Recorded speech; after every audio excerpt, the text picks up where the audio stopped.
Hi there, and welcome to the Homestead Education Podcast. Do you have a homestead, farm, or just dream of a rural life? This is a show to help you and your kids grow your own food and grow as a person. I'm your host, Kody Hanner. I'm a homesteader, homeschool mama 6, and small town enthusiast. I was raised by an old school rancher and blessed by the grace of God to have been exposed to so much of what rural life has to offer. Join me every week to talk about homesteading, homeschooling, and growth with a homestead education. Hi, everybody. I am super excited for the guest that we have today. I have Dusty Baker from Cross Timbers Bison. He has over 50 bison on his ranch or farm or whatever he wants to call it in Sulphur, Oklahoma. So hi, Dusty. Hey, thanks for having me. Absolutely. So I gave a quick rundown. Do you want to tell a little bit more about yourself? Yeah, so I am a first generation bison rancher in Oklahoma, and in the South, sometimes they're called something different. So I had to. No, that's okay. I like to call it ranch. I don't have any crops or anything. To me, I think crops and those type of fields and stuff. You're harvesting the crops. I consider that a farm. That's just me, but so Absolutely. yeah. So just a bison ranch, and we started raising them in 2018 with 5, and we've expanded over the past almost 5 years now, coming up on 5 years this May, and we've expanded to over 50 in a quick amount of time, it feels like. But yeah, so that's kind of where we're at now, and we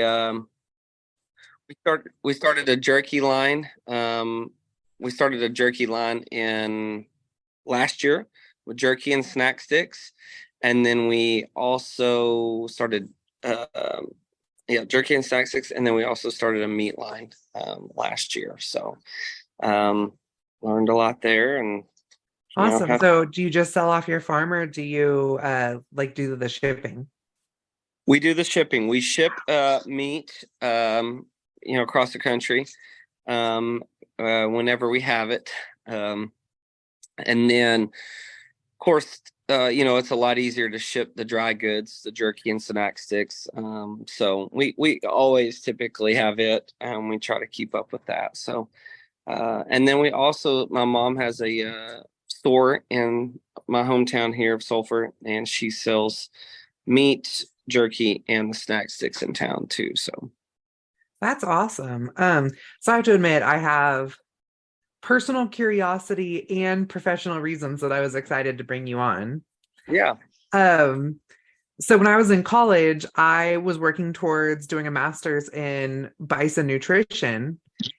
That was where I was going to go after college. And then, life changes, and that didn't work out for me. But I've kind of always had this I wish something would have went that way. I ended up actually working at a bison ranch after college. Wow. But, they just wanted me for my food safety knowledge and didn't let me play with the bison at all. So it was a huge bummer. Cool. Yeah.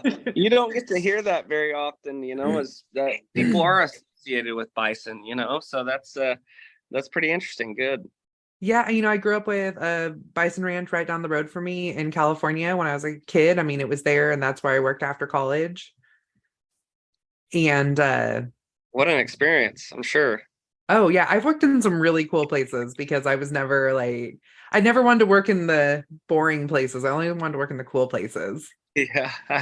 Well, yeah, it's definitely different for sure. So yeah, I actually whenever I work with kids and they talk about the different types of, careers and ag and stuff, I always say, you can see me, my listeners can't, but I have a bald spot right here on my forehead.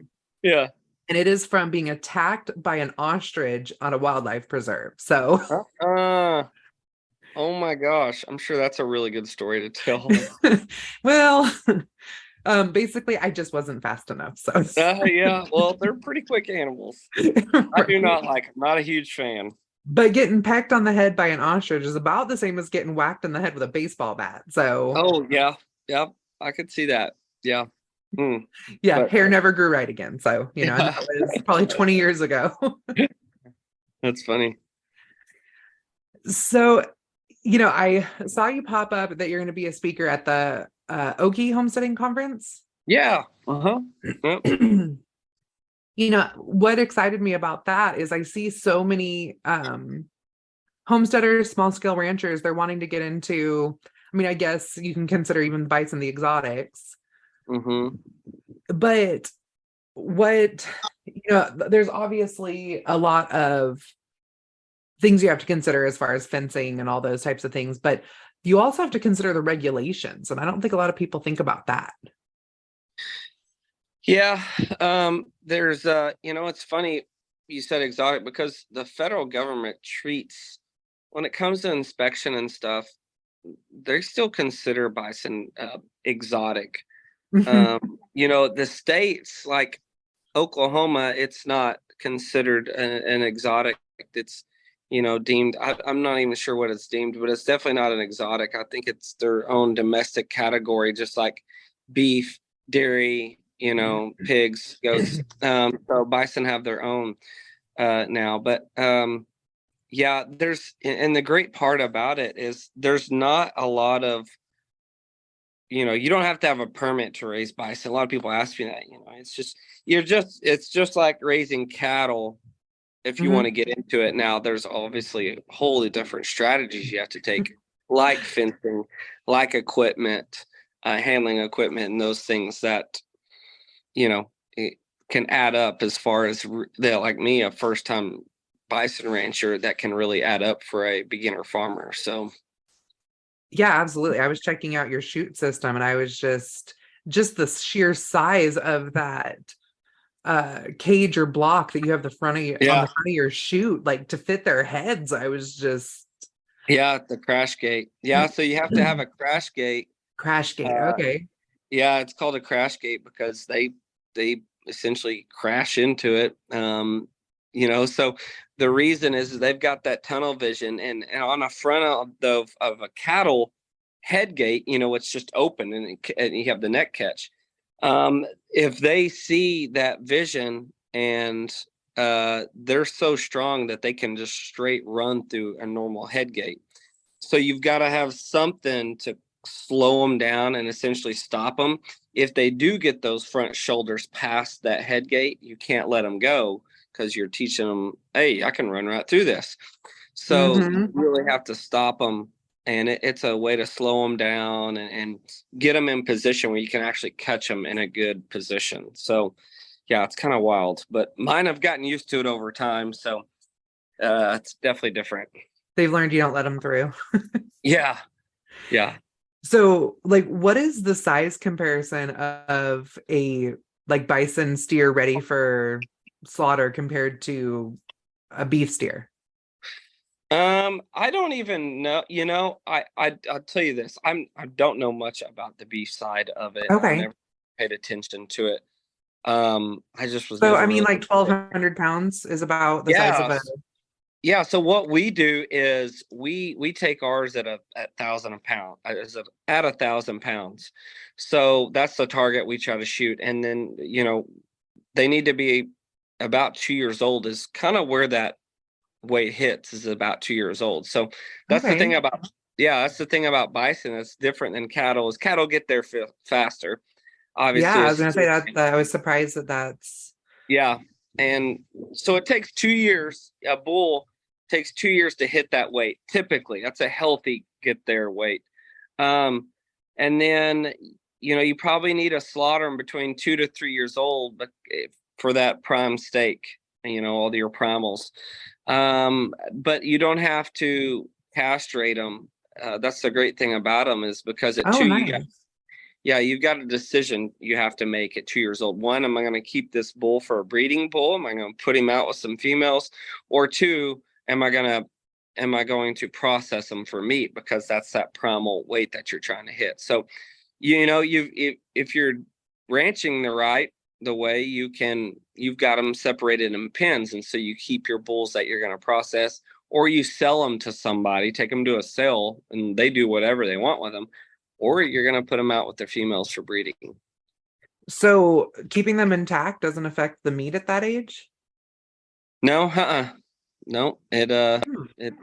it's I guess just a natural process, and yeah, it works Okay. out. Yeah, I Actually, mean, if you're managing the right way, yeah, I mean, that's being a more traditional livestock raiser, I mean, that's just yep, you castrate at a young age, and it's because, I mean, well, we're pig farmers. My dad was a pig hunting guide. I know all about boar taint.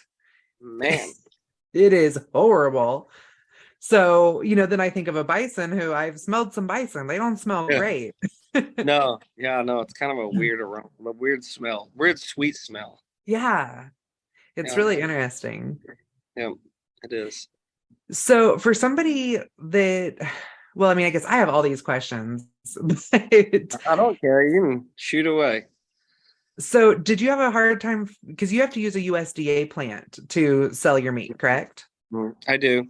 Yep. Um, If you're asking how difficult it was very difficult okay. because, you know, Oklahoma has, I think, from my experience of calling, getting on the phone and doing emails, I think there's only 4 or 5, just off the top of my head, 4. I think that are USDA inspected processing facilities that will allow bison. There's a lot of inspected facilities in the state, but it's the ones that will take bison. I mean, it Mm-hmm. scares a lot of them, but or their handling facility is not good enough to withstand bison. But I know at the top of my head, there's 4 that will do it, and I worked a relationship out, and I could get in with one, and it's worked out with me. That's wonderful. I know the ranch I worked with, we had to ship our uh bison down to, gosh, I want to say like Utah or New Mexico, or I remember it was just kind of in that area. This was several Yeah, years ago, so. I it's I've heard of those long journeys that people have to make for Mm-hmm. get to a processing facility for bison. I'm lucky. I think 3 hours is far away. Whew, But when that's I hear, really nice. yeah, I know and I go to these bison events and they're like, yeah, we have to drive 14 hours to Minnesota. And I'm like, what? 14 hours? That's a long haul. And yeah, I'm very thankful. 3 hours is not Well, bad. I mean, even just for some perspective, where we live, we're really rural. So to even take our pigs to the closest USDA facility is almost an hour and a half away. Yeah. Yeah. Yeah. Now, of See. course, our custom butchers are closer. They come to the house, which Right. leads to another question. Do you have an issue finding custom butchers who will work with bison? Luckily there's a guy that's raised bison in Sulphur for like 30 years. And he started a relationship with the custom meat company here just outside of Sulphur a long time ago. And she's done his for forever. So if I did want to do one custom because of that relationship he started, I can I can do that. So and it's here in Sulphur actually. Okay, so now for my listeners, just to kind of explain the USDA versus custom, we get into a little shop talk sometimes. Yep. To be able to sell a retail cut of meat to a customer out of a store or off your ranch, you have to have it slaughtered at a USDA on a USDA inspected floor with a vet. Now, if for custom, that's for if you're going to have something butchered for your own freezer. That can be done with just a local butcher who they have different set of regulations and they can slaughter on your property. They don't have to do it with a vet. And then there is this wonderful loophole where if you buy a live animal from a rancher, a custom butcher can go and butcher it on their property and you can buy that meat, but you can't buy it in a retail sense. You're buying a whole animal or a half animal that you've split with somebody. So, Yep. Yep. You were on the point there. So with bison, it's no different. And something that's becoming popular is the um mobile butcher with mhm. that comes out to these ranches and they harvest an animal in the field. Somebody shoots it in the field and then they do it there. That's becoming very popular. I've got some friends in West Virginia that do that. It's kind of a more humane thing that they like to take that they're, approach to instead of they're loading definitely them less up in a stressed. trailer. Yes, and bison are a very high stressed animal. So I can see the benefits of it for sure. For what we do, I haven't got there yet. I would like to entertain that at some point. I don't know if my followers would be very happy with that, but it's something that you can talk about because it is, if you really think about it, it's a more humane way of doing it. And you can take them to a processing facility and do that, or you can do it right out here. But we do shipping it from out of state, out of Oklahoma, we definitely have to have it inspected at that facility. And so, yeah, that's just something that we have to do. And it's not Understandable. And terrible. It's I know you definitely have a lot of followers, but there's a couple other bison ranches that I've followed, and one of them had a female that broke her leg and had to be put down recently. Yeah. And they pretty much showed the whole thing on Instagram from start to finish. And, they talked about how it was the humane thing to do and everything they were going to use the meat for. And so I think people were really receptive to it. Yeah, I think so. You're always going to have your haters or tree huggers. Or I don't know what you those call that them. just maybe don't understand. Yeah, absolutely. And I grew up in that. You grew up in that. So it's nothing different to us. To the world, that's a huge shocker. And they don't understand the background, and they don't understand, when something happens to an animal or you're doing a field harvest, the benefits of it versus, taking it to a processing facility or whatever.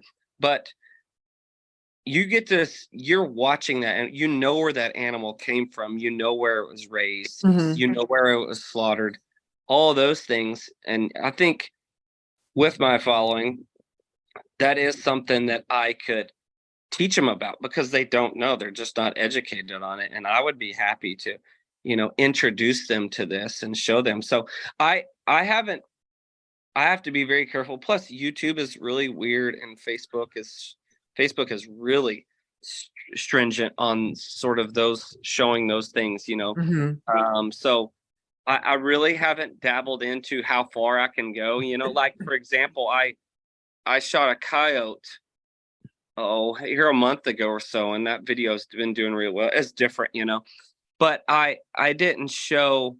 I showed the coyote that was dead, but I didn't show me shooting it. And I don't know what to do. That was a stretch for me. And so for those people to go on Instagram and do it, I appreciate it. I like to watch that, but it's definitely something we have to show our followers and kind of slowly introduce them to. I think it's great. I don't disagree with them showing that stuff. Think about the Native Americans. Yeah. This animal, it was like so important to the Native Americans' survival. What do you think they did?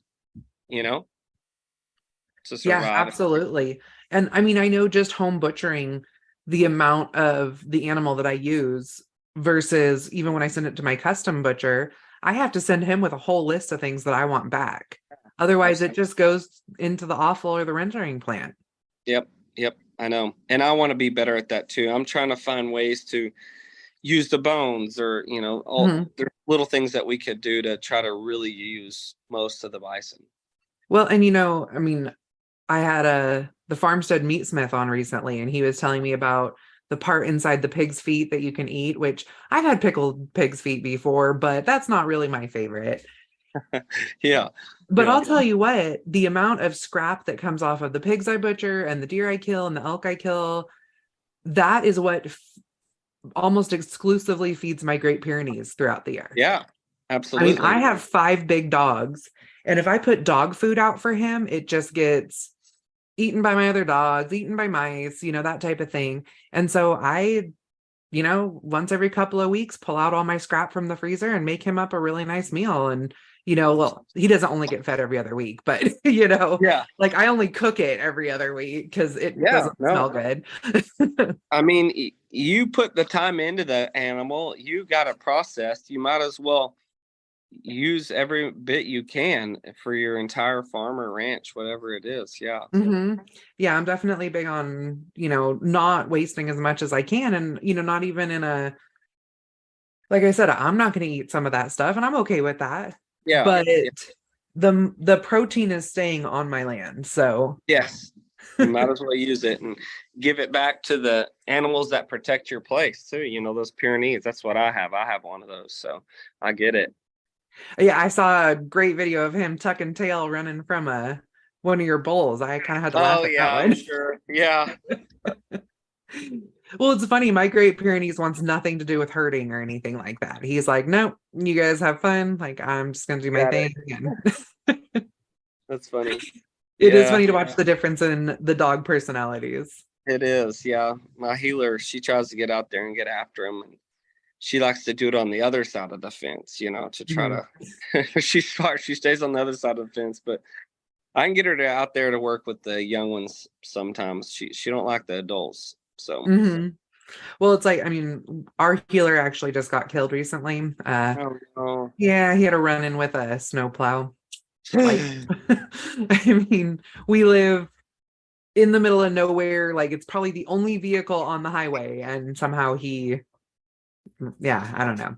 Oh gosh. Anyways, so we got a new, uh, he's 3/4 Aussie and then a quarter Border Collie. Oh man, those And dogs. oh man, he is 10 weeks old, and our pigs got out the other day, and we're like, let's see what he does. We're like, scout, get him. And I mean, he ran all those pigs right up to the barn. Wow. Just, I mean, That's and I have a impressive. video on my Instagram. I mean, he knew exactly what he was doing. That's It was crazy. so neat to see. Whereas my lab is scared to death of my cows. Oh yeah, I'm sure. My I'm lab's sure. 120 pounds, and like he'll Yeah. start to go after a cow, and she'll big old mama cow turn back on him, and he is gone. Yep. Yep. It's funny, those dogs, it's just in them. It's Hmm. just in them to know what to do. That's crazy. I really enjoy watching that because we have busy lives, and I'm not looking to go to sheepdog trials with my Aussie. I just want him to be able to do his job, so I'm not Yeah. putting hours and hours and hours in on him. We don't have hundreds of cows. We have 6 cows. Yeah. I just need an extra set of hands that's a little faster than I am when I'm moving my Yeah. animals. And to just be able to watch them do what they're supposed to do with minimal training, just Right. manners. Yeah, because I wouldn't know where to begin to even train them to herd and stuff like that. It's Right. good to get in them. I trained pig hunting dogs like as a kid. That was Wow. what we did. My dad was a pig That's hunting pretty. guide. Yeah. And I still talk to my dogs like the same way. Like we never actually used words with them, just noises. And Mm-hmm. um, I still train my dogs that way, and I train my toddlers that way too. But Well, it all works. right? Part of it. They seem pretty well behaved. My 3 year Yeah. old's a little much, but um. So tell me a little bit about like the temperament with bison and the fencing and just all those kind of details. Well, I will say that we spend so much time with ours, whether it's me or my stepdad Kevin that helps me. Um, Hmm.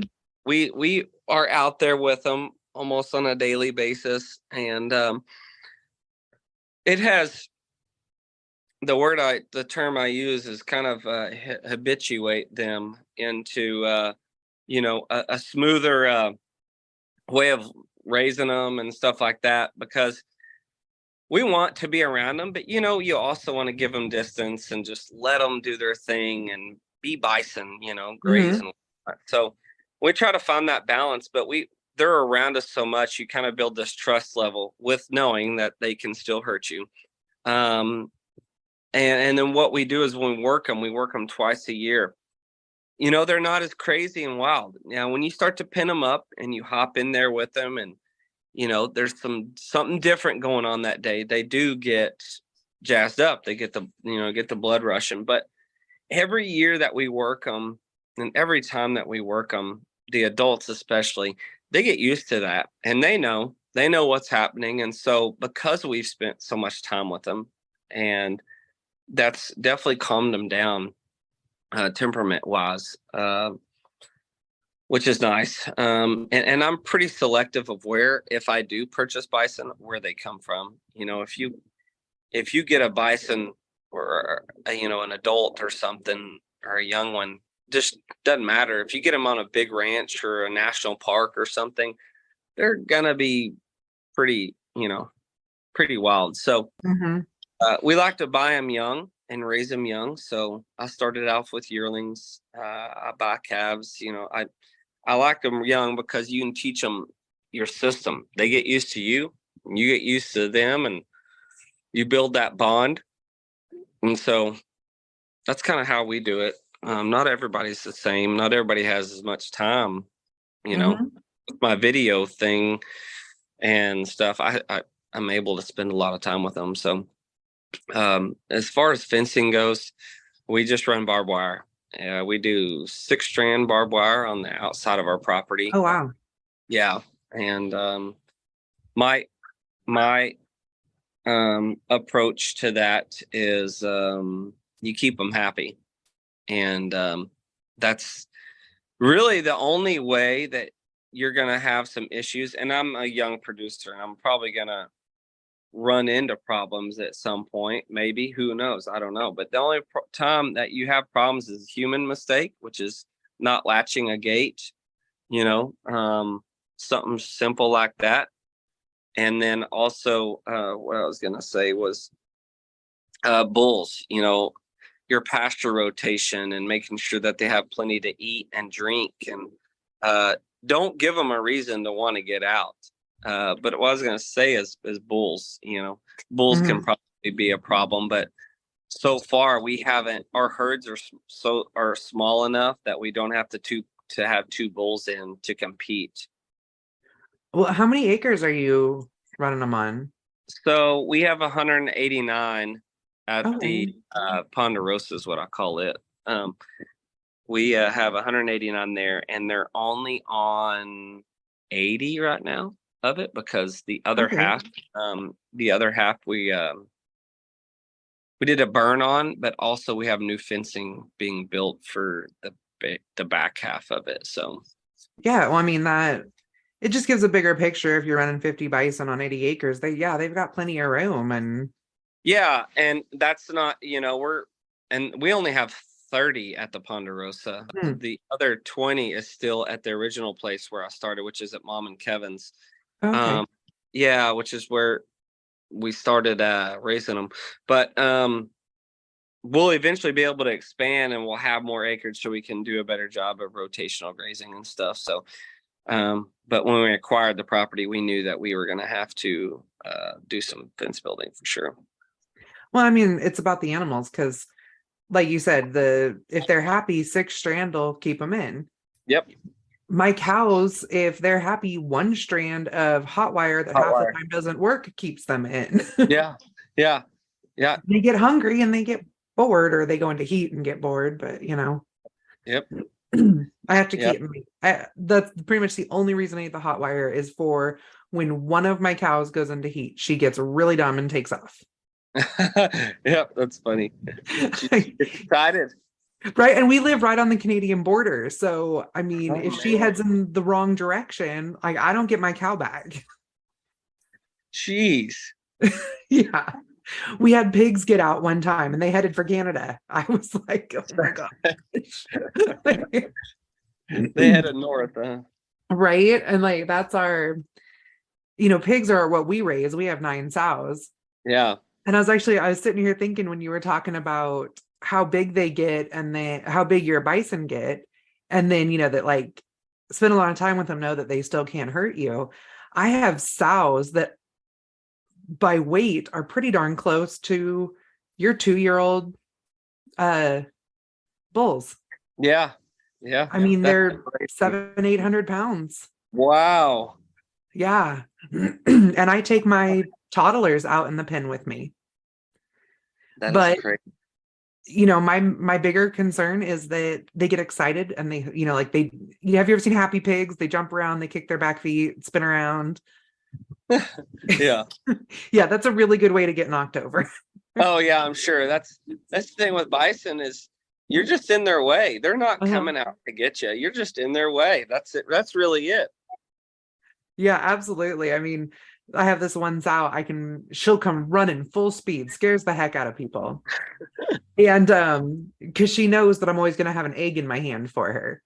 And she comes to a dead Really. stop and like real gently takes the egg out of my hand and like Oh, then excitedly runs off. And that's when she will sometimes knock somebody over. But that's funny. Man, those animals in the north, they're just so much bigger, I guess. That's crazy. I don't know. I mean, yeah, we're in North Idaho. We raise our pigs and we don't have them in farrowing crates and that type of stuff. Yeah. They're not pasture pigs. We just raise large breed, but we got some big girls. Yeah. We I went up to I wish I could tell you the name of the town that we went to. We have some friends that raise bison up in Idaho. Was it Um Blanchard? it was their name is Joe and Bonnie uh Hmm. Brown, I think. I know of a couple different bison places up here. There's one in Blanchard, one in I want to say Cocolala. Well, the Bison Boys have some ranches up there too. Oh, Uh, okay. yeah. Their last name is Ball, Hmm. but it's my I'll only have to time. check that out because I always like something different and new. Oh yeah. They have a huge operation. Matter of fact, Okay. they just built a slaughtering facility in Idaho.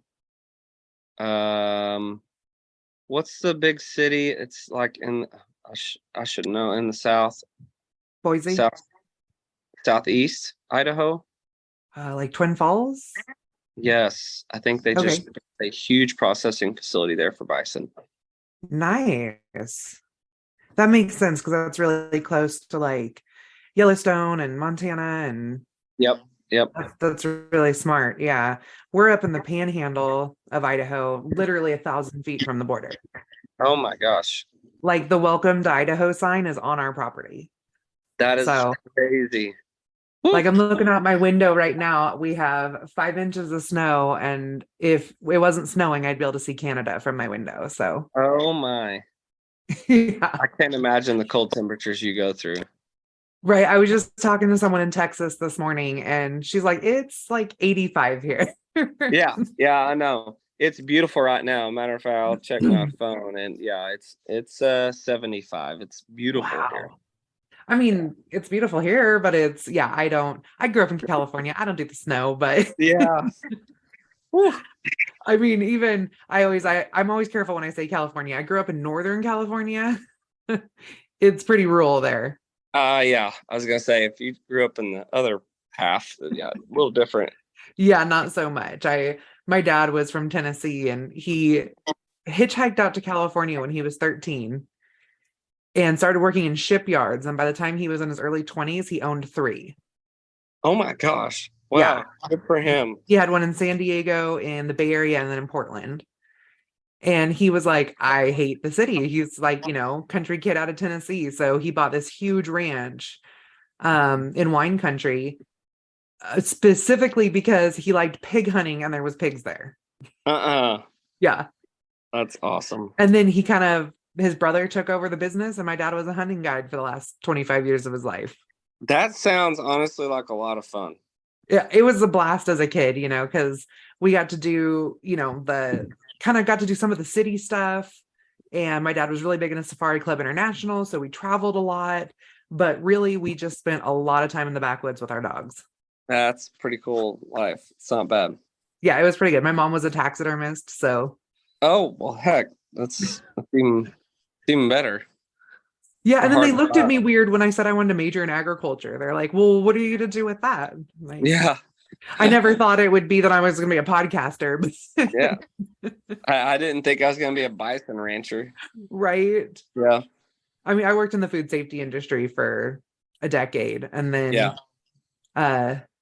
Decided to be mom, started homeschooling, Yep. and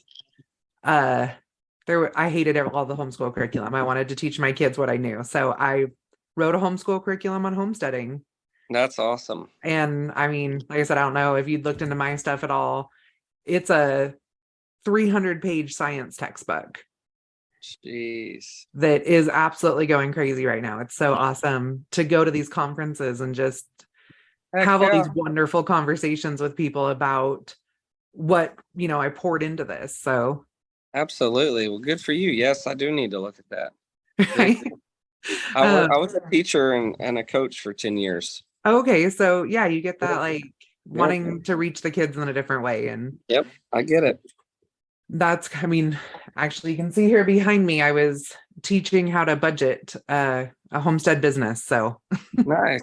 Good. That's very helpful. It's so popular today. My relatives, my sister and brother-in-law, do the Arms Family Homestead. So hmm. they're on YouTube and stuff too. Oh, So okay. Yeah, I just never could get into the YouTube thing. I do a little, yeah. not much. Never was my thing, but I love the writing. I have Yeah. several books out now and I do the podcast, and because I just like to talk about all these subjects. And I did a podcast the other day on beating food inflation. Mm-hmm. And it was just me, and I told my husband, "Oh, I'm going to go record it real quick." And I came to bed an hour and a half later, and he's like, "Man, that took forever." I was like, "Yeah, my guest wouldn't shut up." I understand. I know. I have a hard time with YouTube and stuff on like how long my videos should be of me talking, like people get tired of hearing you, Dusty. Come on. But no, I like to do this. This is fun. Oh, yeah. I'm like, that's kind of how I came across you, as I'm speaking at all these conferences, and the Okie one is one of the ones I'm not doing.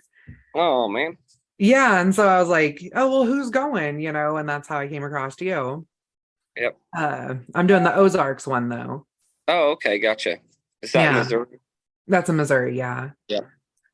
Yeah. The Okie one. What's the date on that one? I think it's June 2nd and 3rd, I believe. That's what it is. There's 3 other conferences happening that same weekend. Wow, I wonder what. And I kind of had them like lined out by like first, second choice. And my first choice won't get back to me and it's driving me crazy. Yeah. Which only because my husband wants to go to that one. But Yeah. and then there's a homeschool conference near us in Boise. But I was like, well, if I can't go to the one in Tennessee, I'm going to go to the one in Boise because that just makes sense. There you go.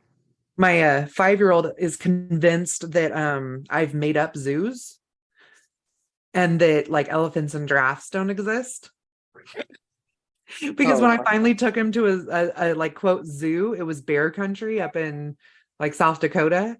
Yeah. And he's like, "See, these are just normal animals, Mom. Like elephants and giraffes aren't real." Gotta see him. Yeah, so I think I'm going to take him to the zoo. But yeah, I think you have to take him to the zoo. Right. So when you were getting into selling your like jerky and your dried products, like what kind of process do you go through with that? Does the slaughter plant do that as that you use produce them as well? No, I have to take after the meat has been processed, I have to go pick it to the packaging company to make the jerky, and they package it up, label it, and then I go back to pick it up, and then I just distribute it however from there. So Well, that's cool. Yeah. So I pretty much do it all. So, and then do you have to follow special regulations to ship out of state with your dried products? No, as long as it's inspected. And what took the longest was labels.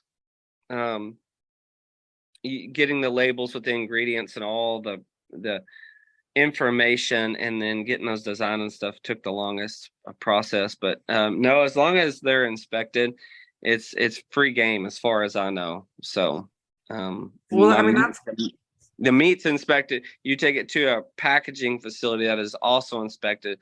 They put their print on it. You should be good. Yeah, no, that's super interesting because I know there's so many people that are trying to start these small businesses. Yeah. Because, people just want to work from home now. Right. And, you do something like, basically locally doing jerkies or something would be considered a cottage food. But to ship and, grow and get larger where you could actually make an income out of it, those are the things that people run into, and it seems overwhelming. Like you have to, have a lot of money or a, food safety background to be able to do something like that. Mm-hmm. Yeah.